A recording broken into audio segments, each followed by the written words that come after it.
इस कथा के विषय में कहा गया है कि जो व्यक्ति इस कथा को अक्षय तृतीया वाले दिन पूर्ण रूप से सुनता है, यानी शुरू से लेकर अंत तक सुनता है, उसे अक्षय पुण्य फल की प्राप्ति होती है।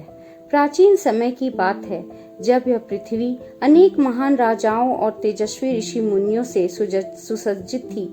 चारों ओर धर्म और सुख का वास था, लेकिन फिर भी कर्म का चक्र सबके लिए एक समान कहाँ होता है। तो बस ऐसे समय में भी एक ब्राह्मण परिवार रहता था, जो कि अत्यंत निधन था। उस परिवार में मात्र ब्राह्मण और उनकी पत्नी थी। ना तो उनके पास कोई धन संपत्ति थी और ना ही कोई संतान थी। लेकिन इस ब्राह्मण के जीवन में जो एक सुख था, वह था उसकी पत्नी। उस ब्राह्मण की पत्नी अत्यंत विनम्र, पतिव्रता, चरित्रवान और सुंदर थी। ब्राह्मण भिक्षा मांगकर जो भी लाते उसी में वह संतुष्ट रहती और अपने पति की सेवा करती। अनेक प्रयासों के बाद भी ब्राह्मण अपने जीवन निर्वाह हेतु पर्याप्त धन एकत्रित नहीं कर पा रहे थे। इस अवस्था में भी वे दोनों पति पत्नी परम भगवान के प्रति समर्पित थे। आखिर एक दिन ब्राह्मण की पत्नी ने कहा, हे स्वामी, आप इतना प्रयास करते हैं, लेकिन फिर भी हम अपने जीवन यापन हेतु पर्याप्त धन एकत्रित नहीं कर पा रहे हैं। हमारे भाग्य में संतान सुख भी नहीं है। निश्चित ही हमसे कोई न कोई अपराध हुआ है, जिसका फल हम इस जन्म में भुगत रहे हैं। हे स्वामी, मैंने सुना है कि इस समय महान ऋषि वशिष्ठ हमारे नगर में पधारे हैं। कृपया आप उनके पास जाइए और हमारी इस अवस्था का कारण और समाधान पूछिए। वे अवश्य हमारी सहायता करेंगे। अपनी पत्नी की बात सुनकर ब्राह्मण को भी यह सुझाव अच्छा लगा। वे उसी समय महान ऋषि वशिष्ठ के पास गए। वहां जाकर उन्होंने प्रणाम किया और हाथ जोड़कर ऋषि से प्रार्थना करते हुए कहने लगे, हे ऋषिवर, आप तो त्रिकाल यज्ञ हैं। आप प्रत्येक जीव के भूत, भविष्य और वर्तमान से परिचित हैं।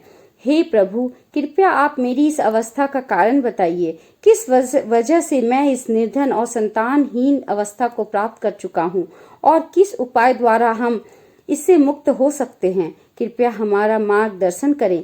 ऋषिवर, ब्राह्मण की बात सुनकर ऋषि वशिष्ठ ने कहा, हे पुत्र, पिछले जन्म में तुम अत्यंत धनी थे और तुम्हारे अनेका एक पुत्र भी थे, लेकिन उस समय तुम अत्यंत कृपण थे।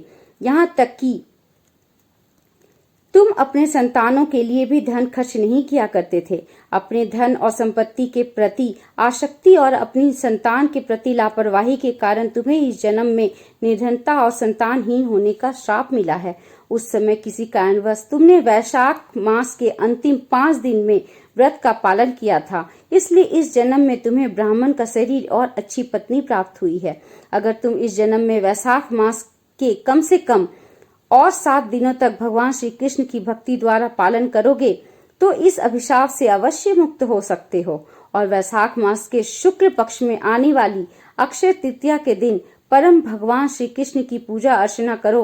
ब्राह्मण ने वशिष्ठ मुनि की बात का अक्षरशः पालन किया और उसके फलस्वरूप वो ब्राह्मण अपने निर्धन और संतानहीन अवस्था से मुक्त हुआ। इस कथा का महात्म सुनाते हुए कहा गया है कि जब हम इस प्रकार की पौराणिक कथाओं का श्रवण और पठन करते हैं तो हम अपने आप ही परम भगवान गुरु और वैष्णव की सेवा में संलग्न होते हैं।